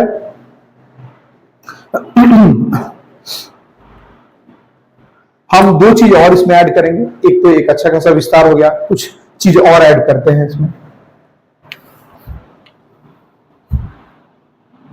नाम है बहुत फेमस है कलसूबाई, ठीक है। कलसूबाई, और आप दूसरा जानते हैं सतमाला पहाड़ी जो हम लिखे हैं उसके दक्षिण में कहीं ना कहीं एक जगह है कलसूबाई, ठीक है। कलसूबाई एक ऐसा चोटी क्षेत्र है, ऊंचा क्षेत्र है, यहां से गोदावरी नदी इसी क्षेत्र के आसपास से निकलती है, कलसूबाई, ठीक है ना। तो कलसूबाई पहाड़ी क्षेत्र है, और ये इसका नाम है कलसूबाई पहाड़ी क्षेत्र, कलसूबाई ये चोटी है, और यहीं से गोदावरी नदी निकलती है। इसकी जो ऊंचाई है, ठीक है, ये आपको 1600 कुछ मीटर है, मतलब 1646 मीटर कलसूबाई का है, अब 1567 है इसकी सतमाला की सबसे ऊंची चोटी का। तो कलसूबाई की ऊंचाई है 1646 मीटर, और सतमाला पहाड़ी की जो सबसे ऊंची चोटी है, इसकी कितनी सबसे ऊंची चोटी सतमाला की? 1567। तो ये मतलब कहने का अर्थ ये है कि हम लोग को सबका याद नहीं रखना है, थोड़ा थोड़ा ध्यान रखना है कि ये सबसे ऊंचा है। हाँ, इसका एक याद रख लीजिए, ये चूंकि सबसे ऊंचा है तो इसका याद रखिए। ये जानिए कि इसके बाद ये है, जस्ट पास ही में है, जोड़ा बेटा का अन्नायमुडी से थोड़ा छोटा है, ठीक है। और ये जान लीजिए गुरु शिखर भी फेमस है, अरावली श्रेणी पुरानी है, ये 1722, ये इंपॉर्टेंट है। इसके बाद आपको याद रखना होगा यहाँ पर ये उड़ीसा में एक जगह है महेंद्रगिरी। महेंद्रगिरी बहुत कम है, बहुत ज्यादा नहीं है, महेंद्रगिरी का यहाँ पर है, और वो कितना है? 1501 मीटर। यहाँ पर एक बना देते हैं, यहाँ पर जो उड़ीसा में एक जो चोटी है, उड़ीसा में जो मौजूद पूर्वी पठार की सबसे ऊंची चोटी क्या है वो, या कहिए दूसरे शब्द में कहिए पूर्वी पठार की सबसे ऊंची चोटी क्या है? तो महेंद्रगिरी है। महेंद्रगिरी क्या है? पूर्वी पठार। आप पढ़ेंगे आगे, ये पूर्वी पठार है, यहाँ पर किनारे किनारे पूर्वी पठार, और इधर पश्चिमी पठार है। तो पूर्वी पठार की सबसे ऊंची चोटी है महेंद्रगिरी, जिसका ऊंचाई बहुत कम ही है, 1501 मीटर। इसके तुलनात्मक कहा जा रहा है, मतलब इसके तुलना में ये पश्चिमी जो पठार है उसके तुलना में इसका न्यायमूदी है।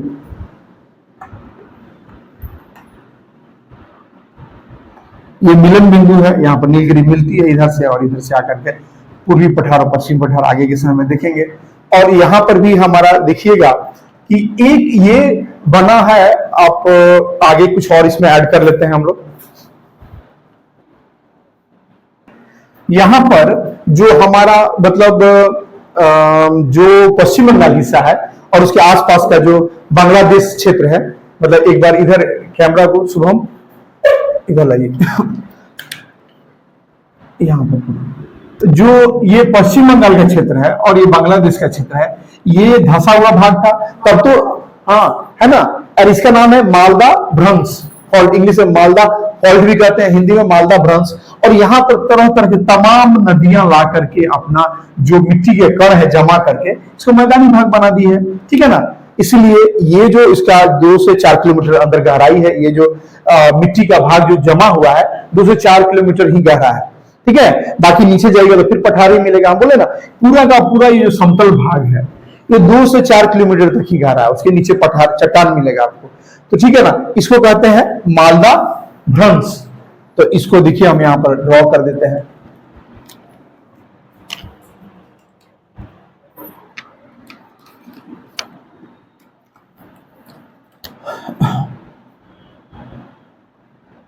हम जानबूझ के डॉट डॉट से दिखाते हैं।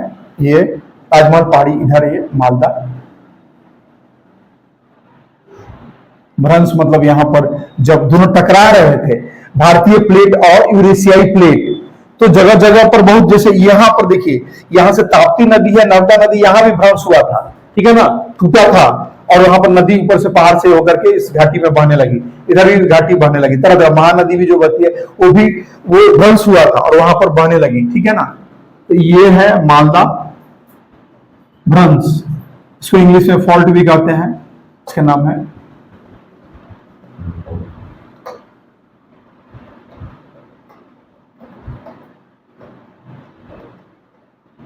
भ्रंश को हम लोग फॉल्ट करते हैं इंग्लिश में। और इधर इसके बाद जो है जो प्रायद्वीपीय पठार है, इसका विस्तार आगे तक है। कहां तक है? तो यहां पर मेघालय पठार तक है। कहां तक है? मेघालय पठार तक है। देखिए यहां पर जो मेघालय राज्य है, अब मेघालय पठार में कौन कौन सा है? जंटे, वेरी गुड। एक लाइन से इसका नाम है, ध्यान में रखिएगा। गारो सबसे पश्चिम में है, उसके बाद खासी है, खासी की पहाड़ी, उसके बाद जयंतिया की पहाड़ी, और इसके बगल में ही एक क्षेत्र है, उसका नाम है कार्बी आंगलोंग, ठीक है ना। इसका नाम है कार्बी आंगलोंग,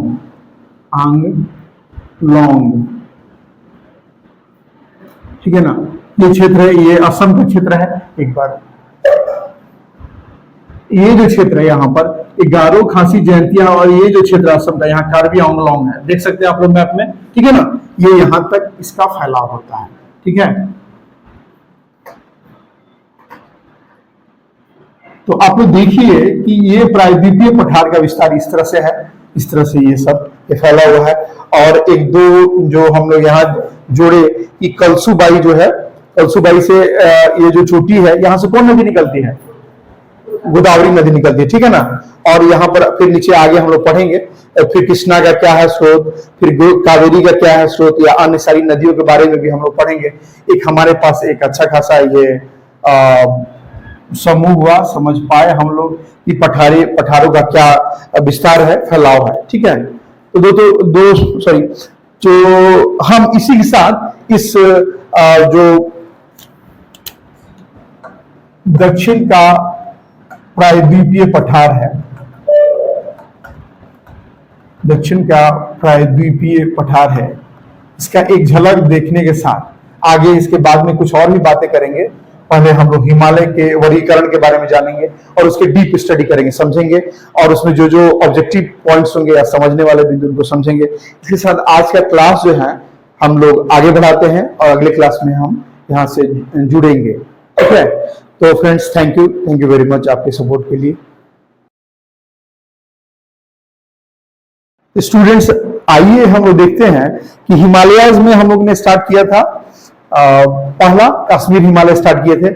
हम बताए थे कि आप लोग को पासेस के बारे में हम डिटेल में हम लोग जानेंगे वहां पर। इस संबंध में हम लोग देखते हैं कि पूरा का पूरा ये जो जम्मू कश्मीर और लद्दाख का क्षेत्र है उसको प्रयास करते हैं कि बड़ा सा पहले ड्रॉ करते हैं, ठीक, ताकि इसमें एक बढ़िया इंसाइट मिल सके, हम समझ सकें इसको।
ठीक है, तो ये जो हम एक बड़ा प्रोजेक्टेड रूप में जम्मू कश्मीर राज्य को यहां ड्रॉ किए हैं। जम्मू कश्मीर राज्य जो पहले हुआ करता था 5 अगस्त 2019 से पहले, ठीक है, अभी ये जम्मू और कश्मीर केंद्र शासित प्रदेश है। हालांकि अभी चुनाव हो रहे हैं और तुरंत ही अब राज्य का पूरा दर्जा मिल जाएगा जम्मू कश्मीर को। और ये जो है एक लद्दाख केंद्र शासित प्रदेश है जो पहले 2 जिलों में बटा हुआ था, अब यहाँ पर 5 और जिले इसमें जोड़ दिए जाएंगे, टोटल 7 जिले हो जाएंगे, ठीक है। तो इस तरह से आइए पहले दर्रा को समझते हैं। दर्रा यानी इंग्लिश में पासेज हम लोग कहते हैं। तो सबसे पहले हम लोग देखें कि एक मानते हैं, देख रहे हैं, हम ड्रॉ कर रहे हैं श्रीनगर, ये घाटी है, ये क्षेत्र है। श्रीनगर से होते हुए लेह को मिलाने वाली 2 हमारे पास पासेज रहेंगे, यानी दर्रा रहेंगे, ठीक है। एक का नाम यहां पर, अगर हम चाहते हैं इसे कलर बदल दिया जाए, इसको रेड कर देते हैं।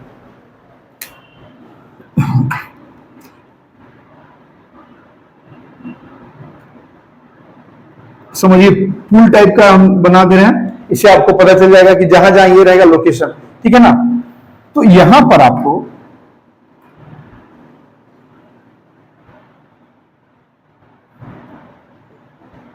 जो पास है, जो दर्रा है, इसका नाम है जोजिला।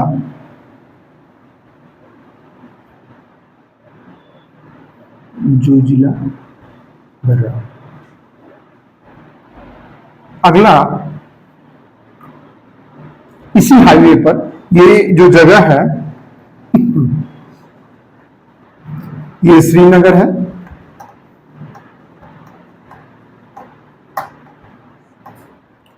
और ये जो जगह है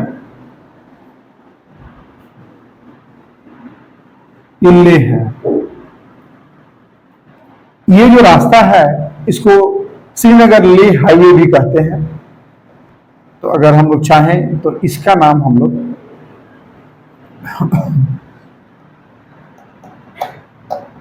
श्रीनगर लेह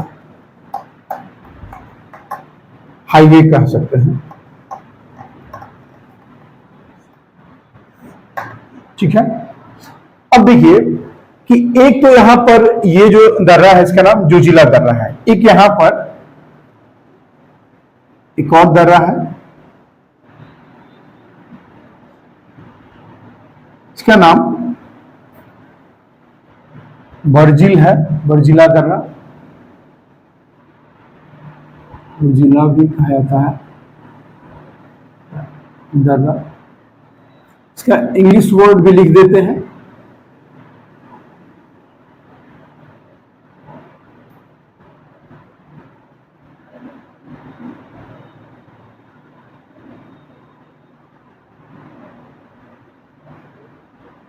ये जो दोनों है, ये जोजिला और वर्जिला, ये दोनों जो है ये ग्रेटर हिमालय में है, मतलब बृहद हिमालय में है।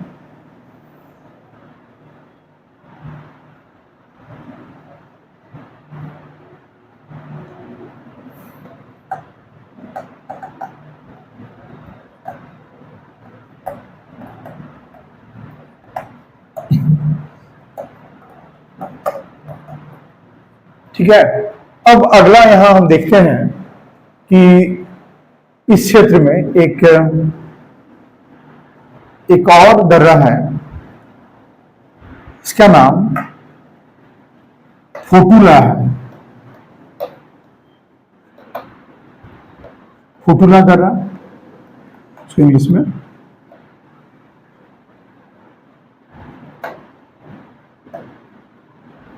ठीक है। ला का मतलब, ला आप देखिए जहां भी लिखा है, ला का मतलब होता है स्वयं दर्रा ही होता है। ला मतलब वहां का जो भाषा है उसमें ला का मतलब दर्रा होता है। ठीक है। इस तरह से हम चाहते हैं कि अब आने वाले जगहों को, एक यहां पर तो ले हो गया क्षेत्र, एक फोटुला वाला हो गया, अब एक तो यहां पर हमारा बृहद हिमालय या हिमाद्री का क्षेत्र है। ठीक है। अब हम लोग इस तरह का हम देखते हैं, इस तरह इस साइड में क्या क्या है।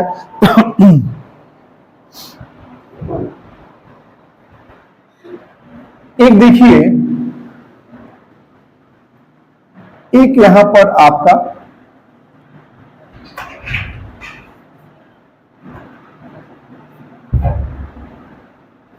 एक दर्रा है, इसका नाम है काराकोरम। काराकोरम दर्रा। और ये काराकोरम दर्रा जो है, ये काराकोरम जो रेंज है, क्योंकि हम जानते हैं जो पार हिमालय या ट्रांस हिमालय 3 रेंजेस में बटा हुआ है, काराकोरम, लद्दाख और जास्कर। ठीक है ना। तो जो काराकोरम दर्रा है ये काराकोरम श्रृंखला में है, या काराकोरम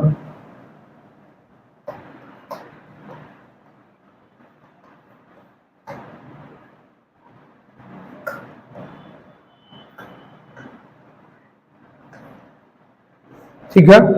इस तरह से यहां पर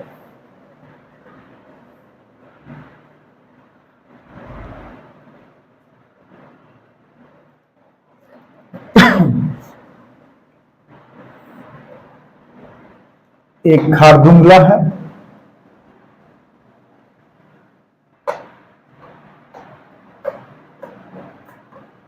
खारदुंगला,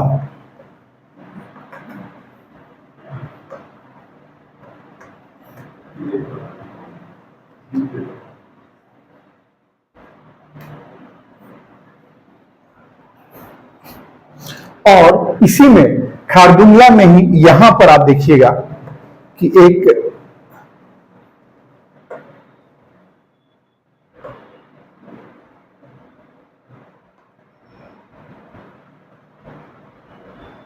दर्रा है, इसका नाम है चांगला।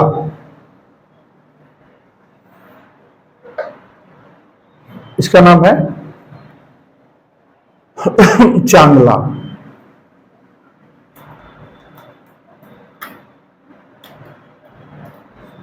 चांगला, ला मतलब दर्रा ही होता है, हम चाहे तो लिख सकते हैं या नहीं भी, चांगला। ठीक है।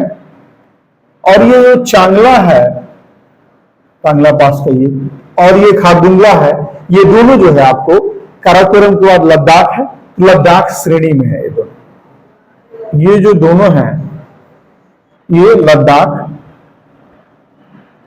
श्रेणी, श्रृंखला श्रेणी कर देना ज्यादा अच्छा रहेगा, तीनों का एक ही तरह से श्रेणी में है। और ये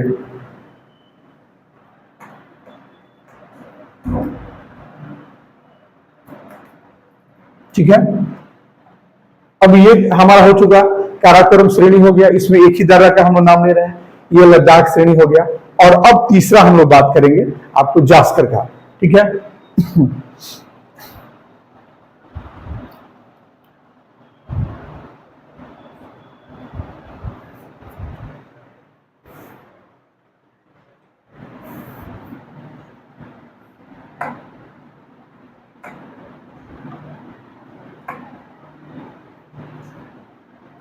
ये जो जगह था ये ले है, और इसी के बगल में हम लोग एक ड्रॉ कर रहे हैं, यहां पर बना रहे हैं मनाली। निश्चित रूप से ही हम लोग घूमने जाते हैं, जो लोग भी, तो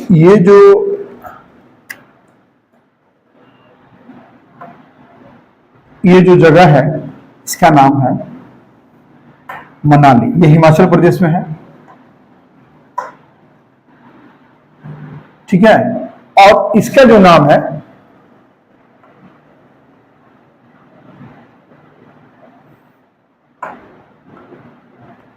बारालाचला।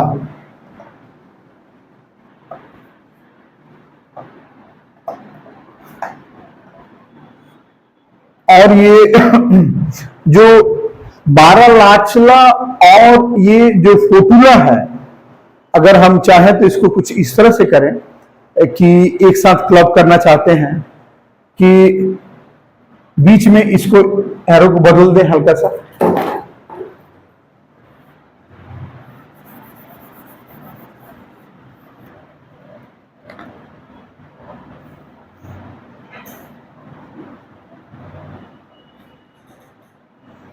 बारालाचला और फोटुला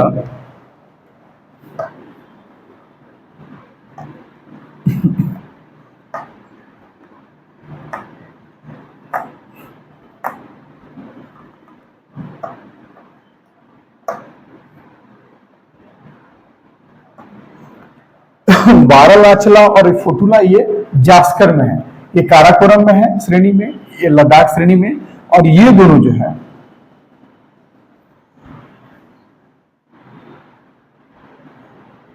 जास्कर श्रेणी में।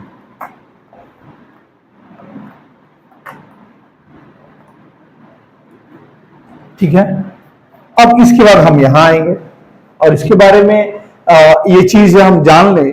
ये जो बारालाचला है, बारालाचला के बारे में कुछ लिख देते हैं, इसके बारे में जो इसका महत्वपूर्ण चीज है, जो बारालाचला का महत्व ये है कि ये मनाली को लेह से जोड़ता है। बारालाचला क्या है? तो मनाली को लेह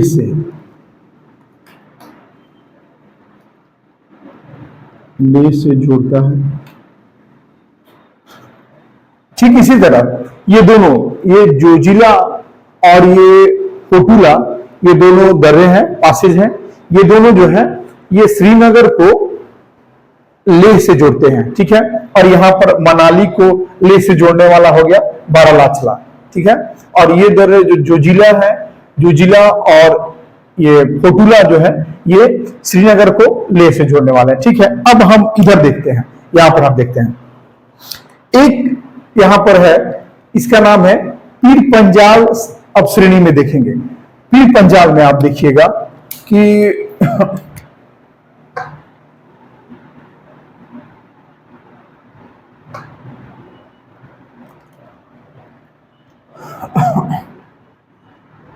इसका नाम है पीर पंजाल दर्रा, ठीक है। जो पीर पंजाल श्रेणी है, पीर पंजाल जो ये श्रेणी है, ये भाग किसका है? ये मध्य हिमालय या हिमाचल का भाग है, ठीक है ना। तो पीर पंजाल दर्रा, और साथ ही साथ यहां आप देखिएगा कि बनिहाल, दूसरा जिस दर्रा का हम लोग बात कर रहे हैं उसका नाम है बनिहाल दर्रा।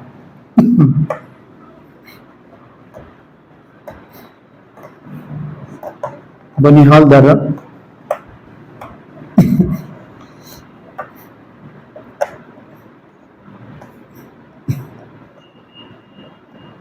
ठीक है। ये बनिहाल जो है इसका दूसरा नाम जवाहर दर्रा भी है। अभी जो एक नाम दिया गया इसे जवाहर, पहले कुछ पहले इस सरकार से पहले जवाहर दर्रा भी है इसका नाम, ठीक है, बनिहाल दर्रा का। और इसके साथ ही साथ कुछ खूबी है जो इनमें दो दर्रों का भी हम नाम लेंगे, बनिहाल और रोहतांग। रोहतांग यहां पर है, ठीक है। और इनमें साथ इनके हम बताते हैं कि इनमें क्या खूबियां हैं।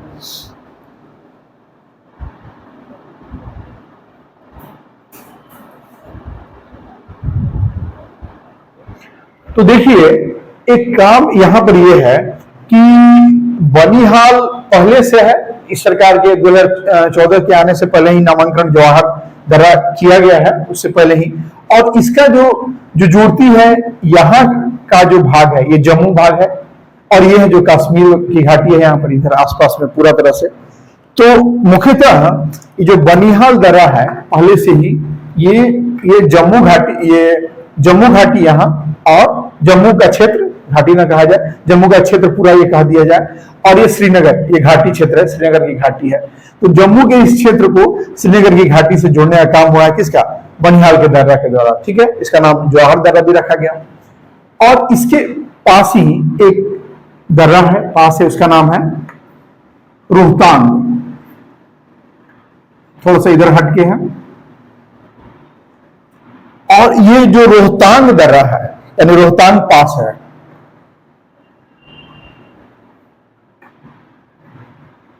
इसका मुख्य रूप से ये जोड़ता किसको है, किसको? तो ये जोड़ता है ऊपर में लाहौल और स्पीति क्षेत्र है। लाहौल और स्पीति ये हिमाचल प्रदेश का इस राज्य का एक क्षेत्र है। तो इधर है, यहां लिख लेंगे हम लोग, लाहौल एंड स्पीति। लाहौल एंड स्पीति।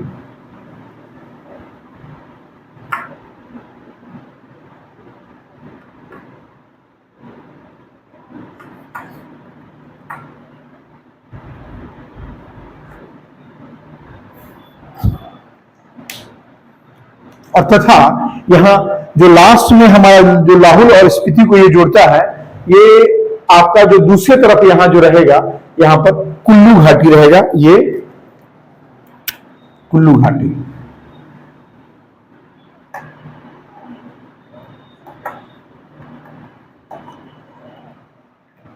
और इस पास का या दर्रा का क्या नाम है इसका? तो इसका नाम है रोहतांग।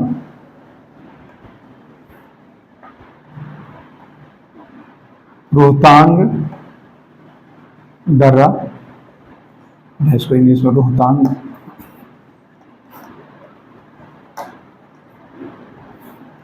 ठीक है।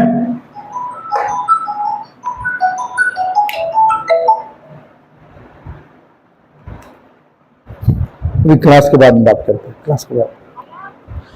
क्लास के बाद में बात करेंगे।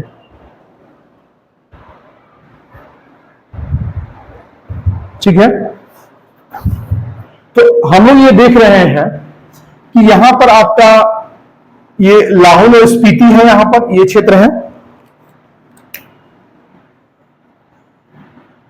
और ये कुल्लू घाटी का क्षेत्र है। तो इसको जोड़ने का काम रोहतांग दर्रा कर रहा है। ठीक है।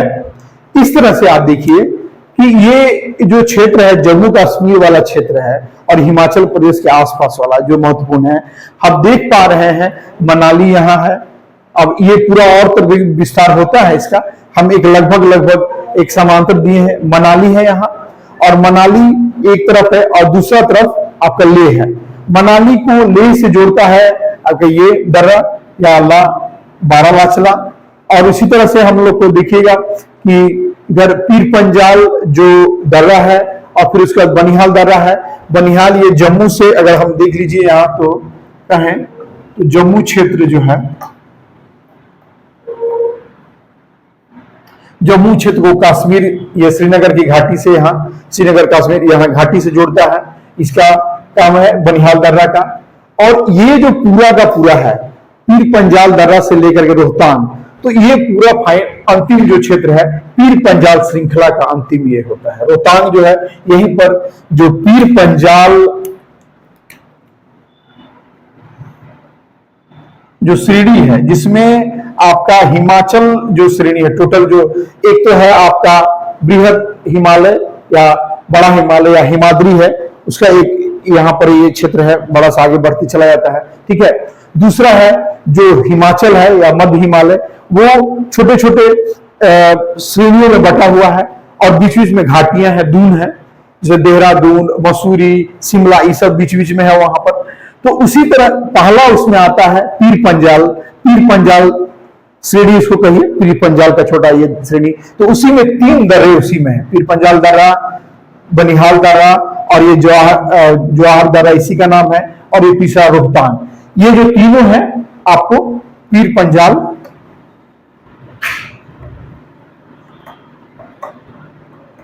क्रम कह सकते हैं, पीर पंजाल क्रम में है। उसके आगे आप जाइएगा धौलाधर, इस तरह करते करते महाभारत तरह तरह का नाम है, जो कि अगले क्लास में हम लोग आएंगे, ठीक है ना।